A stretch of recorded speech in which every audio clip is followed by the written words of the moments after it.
Now that you have your logo and your color palette created, you can start bringing together your branding kit.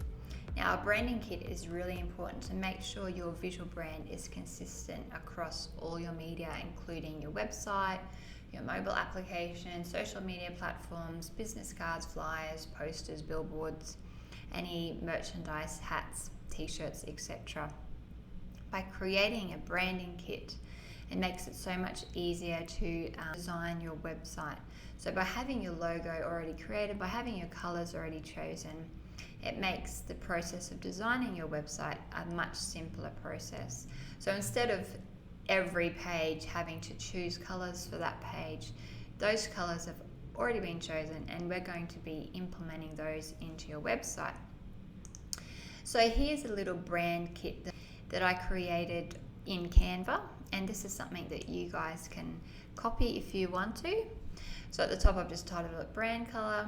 Here I've added circles with the hexadecimal colors inserted on top so that you have all your colors. So this is the retro hex brand. These are the two different types of the logo. So one with the blue and one with the pink. Then I've also added my typography and the types of images and icons that I want to use. Essentially for your website, you really want to be looking at the colors and your logo for now. On the website, we'll actually have fonts that are included in the theme that we will be choosing from. So you won't need to be choosing fonts at this moment, but it's a good idea to know what types of fonts you would like to use, whether it be serif or sans serif.